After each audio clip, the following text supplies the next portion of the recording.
In a dark, rat-infested warehouse beside the River Thames, a 12-year-old boy stood at a table for 10 hours a day, pasting labels onto bottles of shoe polish. His hands ached, his clothes smelled of the factory, and just a short walk away, his own father was locked inside a debtor's prison. That boy grew up to become the most famous novelist in the English language.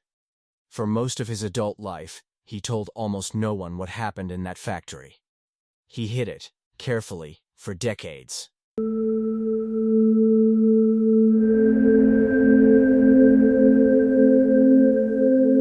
His name was Charles Dickens. This is the true story of how a boy filled with shame and hunger became the writer who gave a voice to England's poorest people, and why he spent his whole life trying to keep his own poverty a secret. Here's the real question this story will answer. How did a boy who once believed his life was ruined forever become the most celebrated storyteller of his century? And here is a second question, hiding inside the first. If Dickens was so ashamed of his childhood, why does poverty, debt, and suffering appear, again and again, in almost everything he ever wrote? By the end of this story, you will understand both answers, and you will understand why some of the most famous books in English literature were, in a very real sense, Dickens quietly writing about himself. Charles Dickens was born on February 7, 1812. In Portsmouth, England. His father, John Dickens, worked as a clerk and office worker who handles records, letters, and paperwork for the British Navy. The job paid modestly, and it moved the family often, from Portsmouth to London to the town of Chatham in Kent. Despite the constant moving, Dickens later remembered his years in Chatham fondly, calling them some of the happiest of his childhood. He read constantly as a child, losing himself in adventure novels his father owned, including stories by writers like Daniel Defoe and Henry Fielding. Even at a young age, stories were his escape from an otherwise unstable home, and he later claimed these books quietly shaped his own imagination more than any formal schooling ever did. But his father had a serious ongoing problem. He could not manage money. John Dickens earned a respectable income, but he consistently spent more than the family had, borrowing constantly to cover the gap, and often relying on charm and optimism rather than any real financial plan to get by. By the time young Charles was 10 years old, the family had moved again, this time to a cramped, difficult situation in London, in a neighborhood far less comfortable than the one they had left behind in Chatham. The debts kept growing, quietly at first, then impossible to ignore. And in 1824, when Charles was just 12 years old, those debts finally caught up with his father completely. In February 1824, John Dickens was arrested and sent to Marshalsea, a debtor's prison in London. Debtor, a person who owes money they have not yet paid back. At the time, English law allowed people to be imprisoned simply for owing money they could not repay. Following the common practice of the time, Charles's mother and younger siblings moved into the prison to live alongside his father. But Charles himself did not go with them. Instead, a family connection arranged work for him at Warren's Blacking Warehouse, a factory that produced shoe polish, located in a rundown building near the Thames, overrun with rats. Charles was put to work immediately, pasting labels onto bottles for roughly 10 hours a day, 6 days a week. Earning about 6 shillings, a small unit of British money at the time, for an entire week of exhausting labor. He worked alongside other boys from similarly difficult backgrounds, in full view of passers-by through the warehouse's street-level windows, which Dickens later admitted felt like a particular kind of public humiliation. Picture that moment. A 12-year-old boy, suddenly alone, living in a rented room by himself, working in a filthy, rat-infested building, while his father sat in prison less than a mile away, and his mother and younger siblings lived there alongside him. Dickens later described this period as one of the most painful experiences of his entire life. He felt abandoned. He felt ashamed. And worst of all, he felt certain that his old life, books, school, any real future was now permanently out of reach. replaced by nothing more than years of the same exhausting, humiliating labor stretching out ahead of him.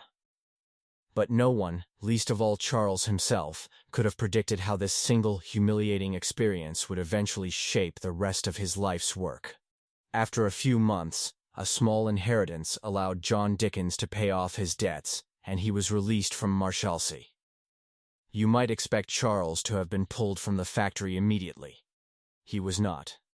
His mother, reportedly, wanted him to keep working there, even after the family's finances improved. Dickens never fully forgave her for this decision. Years later, he would write, in a private note to a friend, that he never once discussed it with her again for the rest of her life. Eventually, his father intervened directly, removing Charles from the factory after a dispute with its owners, and sending him back to school at Wellington House Academy. But something in Charles had changed permanently. He returned to ordinary life, but he carried the blacking factory with him as a private, hidden wound. For decades, he told almost no one about it, not his wife, not most of his closest friends.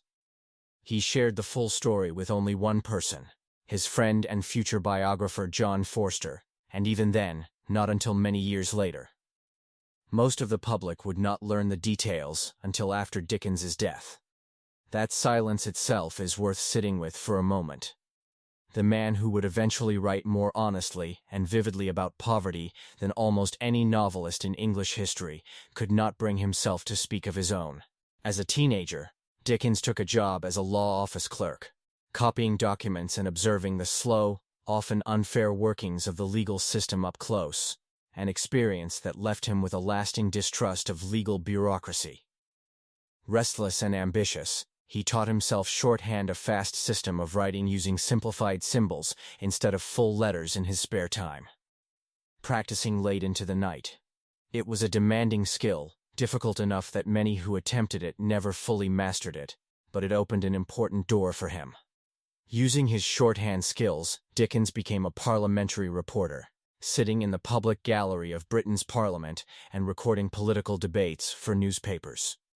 The work sharpened his ear for how real people actually spoke, and gave him a front-row seat to the country's political and legal institutions he would later mock mercilessly in his fiction. In the mid-1830s, Dickens began publishing short sketches of London life under the pen name Boz, a nickname borrowed from a mispronunciation used by one of his younger brothers. They were popular enough that a publisher offered him something bigger, a serialized story, published in monthly installments. Serialized, released to the public in regular, separate parts over time, rather than all at once. That story became the Pickwick Papers, published between 1836 and 1837. It was an enormous, unexpected success, turning the relatively unknown young writer into one of the most talked-about names in England almost overnight, with readers reportedly lining up outside shops each month to buy the newest installment. Dickens, once a boy who believed his future had ended in a factory, was now, quite suddenly, a literary sensation. This is where Dickens's story reaches its true turning point, not simply his rise to fame, but the specific choice he made once he had it. Almost immediately after the Pickwick Papers, while still only in his mid-20s, Dickens began writing Oliver Twist, published between 1837 and 1839. It told the story of an orphan, a child whose parents have died, or are unable to care for them, trapped in England's brutal workhouse system. Workhouse, an institution where poor people were required to live and perform hard labor in exchange for basic food and shelter. Conditions inside workhouses were often deliberately harsh, designed to discourage people from seeking help at all. Based on the belief that poverty itself was largely a moral failing rather than a circumstance beyond someone's control. Dickens did not need to imagine this world. He had lived beside its edges himself, as a boy who once feared exactly this kind of permanent, grinding poverty, and who had watched his own father narrowly avoid a similar fate. Oliver Twist shocked readers by refusing to look away from the cruelty of the system, depicting workhouse officials and criminal figures with unflinching honesty rather than comfortable Victorian sentimentality. It became one of the first major English novels to take poverty seriously as a subject, not just as background scenery for a story about someone else. And it sparked genuine public debate about how England treated its poorest citizens. This was the moment Dickens transformed his private shame into public purpose. He would spend the rest of his career doing something remarkable, turning his own childhood pain directly into stories that pushed his entire society to look honestly at its poorest, most forgotten citizens. Following Oliver Twist, Dickens produced an extraordinary run of novels, publishing at a pace that still astonishes biographers today, often writing multiple works in overlapping installments while also editing magazines and touring as a performer. Nicholas Nickleby, which took aim at the abusive boarding schools of the era. A Christmas Carol, published in 1843, a story so influential that many historians credit it with reshaping how English-speaking countries celebrate Christmas altogether, emphasizing generosity and family over strict Victorian formality. David Copperfield, published in 1849 and 1850, which Dickens himself considered his most personal work, and which borrowed directly, almost word for word in places, from his own childhood experiences, including a fictionalized version of his time at the blacking warehouse. Bleak House, a sprawling critique of England's slow, tangled legal system he remembered so well from his clerk days. Great Expectations, published in 1860 and 1861, exploring ambition, class, and identity through the eyes of another orphaned child. Dickens became, quite simply, a celebrity, arguably one of the first true literary celebrities in the modern sense. He gave dramatic public readings of his own novels, performing scenes and voices live on stage to sold-out crowds across England and, later, on exhausting tours through America, where crowds sometimes waited outside venues for hours just to secure a ticket. On June 9, 1870, Charles Dickens died at his home in Kent, following a stroke, a sudden, serious medical event caused by interrupted blood flow to the brain. He was 58 years old and left his final novel, The Mystery of Edwin Drood, unfinished, its ending forever unknown, though Dickens had specifically requested a small, private burial.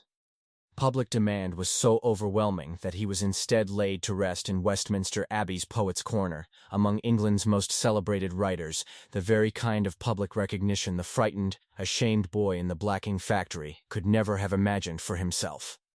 Dickens's legacy, the lasting impact a person leaves behind after they are gone, reaches far beyond literature alone. His novels helped shift public attitudes toward poverty, child labor, and debtors' prisons, at a time when English society badly needed exactly that kind of honest, uncomfortable attention.